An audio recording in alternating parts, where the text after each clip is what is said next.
Terry. So good afternoon, everyone. I'm Karen Shore from the Center for Health Improvement. I'm delighted to be here this afternoon and glad that you could all join us for this Health Reform 101 session.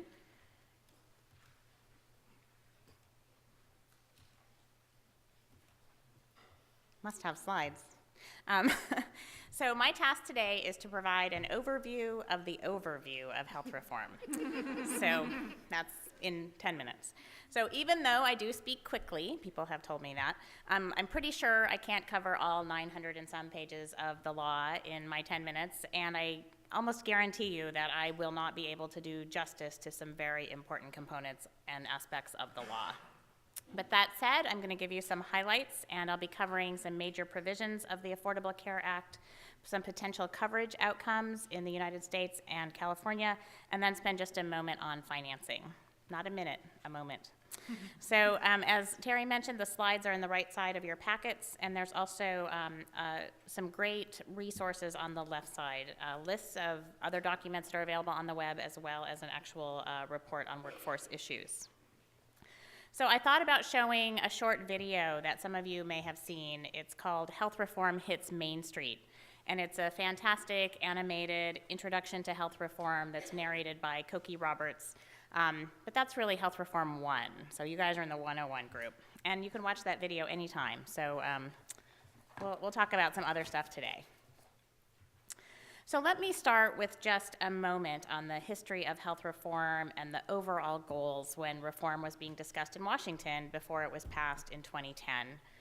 So these goals included making health insurance coverage available to almost everyone, increasing access to care, and making changes to the healthcare delivery system to slow the rate of cost growth while improving quality. Some people may have been around in California when we were doing health reform a few years ago, and to do all of those things, so again, get more of the population covered, get better access, higher quality, reduce costs, it requires something from everyone involved in the health system. And we talked a lot back then about this notion of shared responsibility. So similarly, at the national level, health reform calls for everyone to participate. And that includes individuals, all of us, our employers, providers, health plans, drug companies, the government, everyone who's involved in the health system. So throughout the presentations today, you'll hear people talking about how all these different groups are affected and what they'll need to do to make health reform really work. So let's start out with a couple of acronyms, since it's really hard to talk about health reform without using some. We have all agreed today, though, that we're going to define the acronyms that we use the first time that we use them. So you may have heard of the first piece of legislation listed here. It's the Patient Protection and Affordable Care Act, varyingly pronounced, but PPACA is one way, and it was signed into law on March 23rd of 2010. And that, with the Healthcare and Education Reconciliation Act of 2010, which was signed into law a week later, make up the federal health reform law, which is now referred often to as the Affordable Care Act, or ACA, and that's how we're going to be referring to it today. So for the overview, I've identified several major components of the health reform law, and we'll walk through those with you. Several of these, as Terry mentioned, will be covered in more detail by the other speakers. And although I'm not going to focus very much on the timing for what's being implemented between now and January 1st of 2014, which is a key date for when many health reform elements kick in, I do refer you to a timeline that is created by the California Healthcare Foundation that is out on the resource table, which is next to the registration table outside. There are other timelines available online as well. These are great. Many of them are interactive. There's one on the federal government's health reform website, which is healthcare.gov, and California's version of that, which is healthcare.ca.gov. So in terms of key provisions, first, let's talk about what individuals and employers must do. So one thing that you've likely heard about is the individual mandate. That means that by 2014, almost all individuals, that being U.S. citizens and legal residents, will be required to have qualifying health insurance coverage or be subject to a penalty. There are some exemptions for financial hardship, religious objections, and the like. And the law also requires by 2014 that employers with more than 50 employees offer health insurance coverage. And if they don't, and certain other conditions are met, this is where you read the fine print, they may be subject to a fee. So what will we see in terms of new coverage? So Marion will talk a lot more about this, but as an overview, there will be an expansion of public programs, so expanding Medicaid, which is known here in California as Medi-Cal, to cover all individuals under age 65 with incomes up to 133% of the federal poverty level. That's the FPL. And states are also required to continue covering children in Medicaid and the Children's Health Insurance Program, or CHIP, which is known as Healthy Families here in California. It's important to note that both Medicaid and Healthy Families are only available to U.S. citizens and legal immigrants, and that there is a 5-year waiting period for Medicaid for legal immigrants. So in addition, in terms of expanded coverage, individuals and small businesses will be able to purchase coverage through health insurance exchanges.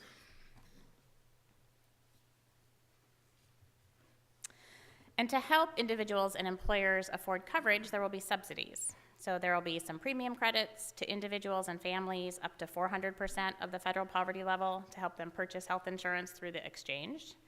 And then also subsidies to individuals and families to reduce the cost sharing amounts and annual spending limits, again based on income. And note again that these subsidies are available only to U.S. citizens and legal immigrants that meet certain income requirements, and that income and citizenship status must be verified. And in addition, for employers, there will be some small business tax credits. So in the private health insurance world, there's a lot going on. Many changes already underway, many more to come.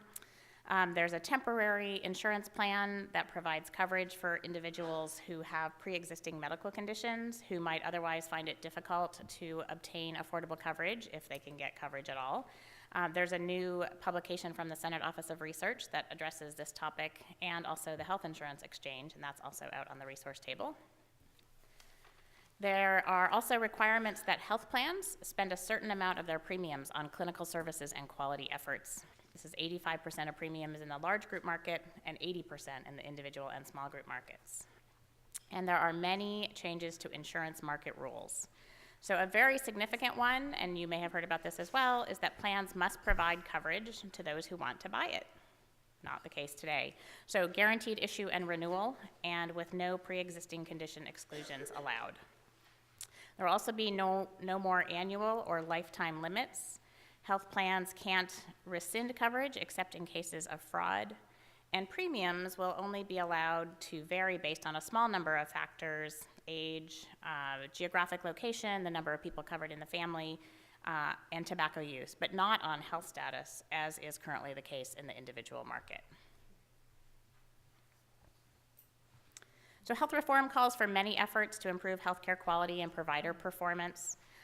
There are funds for comparative effectiveness research related to different medical treatments. There are also demonstration projects for Medicare and Medicaid. You may have heard about one that will reward entities called Accountable Care Organizations, or ACOs, that take responsibility for the costs and quality of care for a patient population over time. There are other demonstrations related to improved care coordination for dual eligibles, which are people eligible for both Medicare and Medicaid, and many others. There's also a national quality strategy that was just released in the last couple of weeks. The 3 major aims of that are better care, healthy people and healthy communities, and affordable care. And you can find that document on the federalhealthcare.gov website. So turning to prevention and wellness, so Jan and E will cover all of these topics and others, but a few highlights around prevention and wellness are a new Prevention, Health Promotion, and Public Health Council, a designated Prevention and Public Health Fund, better coverage of preventive services, and grants for small employers establishing wellness programs. And Gretchen will cover these topics and other key changes related to long-term care in more detail, but highlights are a new voluntary long-term care insurance program, which is called the Community Living Assistance Services and Supports, or CLASS. Demonstration projects for Medicaid beneficiaries, including improved care and benefit coordination for, again, the dual eligibles, as well as incentives for states to offer home and community-based services as an alternative to nursing homes, and new nursing home disclosure and accountability requirements.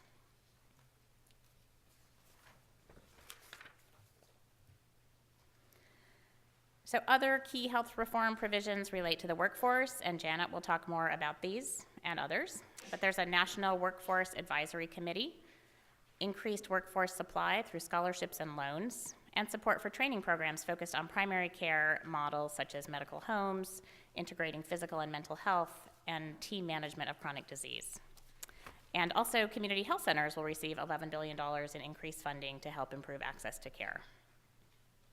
So before I wrap up this section on the key provisions, let me just mention one more point on who is covered and not covered. So I have mentioned that a little bit already. But a recent California field poll found that 36% of the respondents think that illegal immigrants, or the undocumented, will be better off once health reform is fully enacted. And in fact, they will not be eligible for coverage either through Medicaid, except in emergencies, or the exchange. And as I mentioned earlier, documented or legal immigrants are subject to a 5-year waiting period for eligibility for Medicaid. Okay, my time is up, but I have 2 more slides, so I'll be fast. But that's it for the key provisions. And in terms of coverage outcomes, an additional 32 million people in the US are expected to have coverage when health reform is fully implemented in 2019, and in California, an extra 5 to 6 million people, pretty significant. And last, how much will this cost and where will the money come from? So the estimated cost is $938 billion over 10 years, with funds expected to come from savings from the Medicare and Medicaid programs, new taxes and fees from many sources as well. So back to that whole shared responsibility theme. So that's it for me for now, and next we'll hear in more detail about some of the specific key health reform topics. So Janani, over to you.